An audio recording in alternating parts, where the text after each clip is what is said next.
If you wake up one day and turn into a 3-month-old Corgi puppy, thrown into a South American river valley 13 million years ago, could you survive the first day? You open your eyes and see 4 short, stubby legs. You try to stand up, but this body wobbles after 2 steps. Your mind is still human, but your body is already uncomfortable. The little Corgi has an idea what the crawl, mark wider than its body by the river, really means, and stupidly sniffs toward the water. The next second, a dark shadow bulges on the river surface. A huge head, covered in rough scales, slowly rises from the reeds. It's a giant caiman. Its head is wider than the trash can lid you used to see. Only one word is left in your mind: run. But as you turn around, your short legs start slipping in the mud. The caiman charges. Its huge mouth snaps down right behind your butt. You dive headfirst into a mud hole under tree roots. That mouth misses. Teeth scrape shut against the roots, shaking dirt down in a shower. You huddle in the hole. Your heart pounds. It's about to explode. You finally understand one thing. You used to think corgis wiggling their butts while running was cute. But in this valley, these 4 short legs are just for drumsticks, not even worth a toothpick. 3 days later, you're starving, vision going dark. You smell the stench of dead fish by the river. But as you get close to the water, a swarm of tiny fish with sharp teeth darts out. They first bite your front paw. You flinch in pain. The next second, the whole swarm rushes at you. You finally realize they don't bite everything. They lay blood. You quickly press your paws deep into the mud, not daring to move. Once the blood is covered by muddy water, the fish scatter. You drag the half-dead fish back under the tree roots. Just then, 3 soft thuds come from a collapsed mud pit nearby. You want to ignore it, because you know every moving thing here could be stronger than you, but the sound comes again. You can't resist. Curiosity gets the better of you. A strange little bird is trapped under the mud pit. It has no feathers yet, legs thin as twigs, one wing pinned by a root. Your mind is clear. Saving, it brings in benefit. You can barely keep yourself alive now, but it pecks the mud 3 more times and gives you a pitiful look. Finally, kindness beats reason. You start using your mouth to clear the branches. But just then, the caiman from the river swims over, following the sound. In a panic, you grab the chick in your mouth and drag it desperately up the slope. But it's much heavier than you thought. You struggle to run. The caiman gets closer. Just as that huge mouth is about to touch your tail, a floating log on the slope breaks from the rainstorm, crashing into the mud. Mud splashes all over the caiman's face. It pauses. You take the chance to drag the chick into the root hole. The caiman outside keeps ramming the hole. The chick curls under your belly, shaking lay a clump of grass just pulled from the rain. You look down at it. This is trouble. Trouble you could have ignored, but dragged back yourself. The next day, you chew the dead fish and push it to him. After eating, he brings a beetle from the grass and places it solemnly in front of your nose. You don't eat it. Just lick his wet head. From that day on, he follows you, lay a shadow. You dive into bushes. He stumbles behind you to drink water.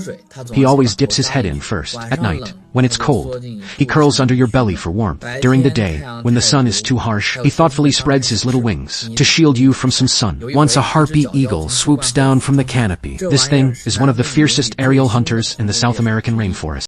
Wingspan, over 2 meters. Its grip can easily crush small prey bones. It targets the chick with unhardened wings. You first smell the scent of feathers and blood in the wind. Your front paw scratches the ground 3 times. The chick hears and dives desperately into the grass. The harpy's claws graze its back, only taking a few newly grown feathers. But the harpy doesn't leave after missing. Instead, it lands on a nearby dead branch. Its crest feathers rise, eyes fixed on you. You muster courage to face it down, and occasionally growl, seeing its best chance ruined by you. The harpy reluctantly flaps away, only after it flies far. Do you breathe a sigh of relief? The chick crawls out of the grass. It comes close to you and gently touches your scratched front paw with its beak. From then on, whenever you sense danger, you scratch the ground 3 times, and he always understands. 2 years pass. You're no longer that little corgi that only rolls in its owner's arms, but short legs can never outrun the grassland hunters. Your body now bears several old scars, and that strange little bird has grown so tall, you have to look up to see its eyes.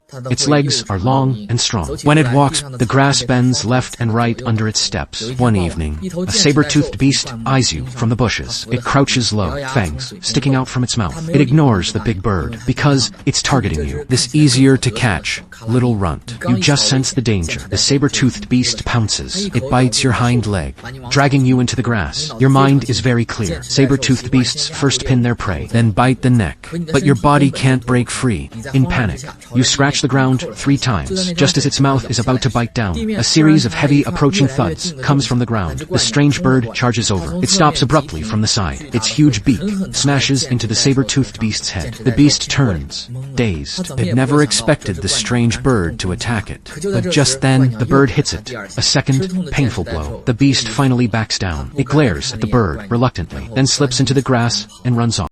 You lie on the ground, too hurt to stand. But the bird walks up to you, spreads its wings, and wraps around you, blocking any danger that might come near. Only then do you realize what you rescued from the mud pit wasn't an ordinary bird. It's a terror bird. A prehistoric raptor that can chase prey on its legs. It has grown into something on this grassland that anyone dares to provoke. But it's still the same as when it was little. Every scratch you make on the ground pulls at its nerves. Then, the dry season comes. The grass withers. The river recedes. You have to follow the riverbed to find the last water downstream. Your hind legs, old injury, hasn't fully healed. You can only follow behind the terror bird. It still brings back small prey and drops it in front of you. You can't chew too hard meat, so it tears it open with its beak first and pushes it to you. But the last deep water is hidden in a patch of seemingly calm mud. You step in, and your hind leg gets stuck. You pull hard, but the more you struggle, the deeper you sink. The terror bird turns and rushes over. It hooks its beak into the fur on your neck and pulls you out bit by bit. A familiar dark shadow rises from under the water.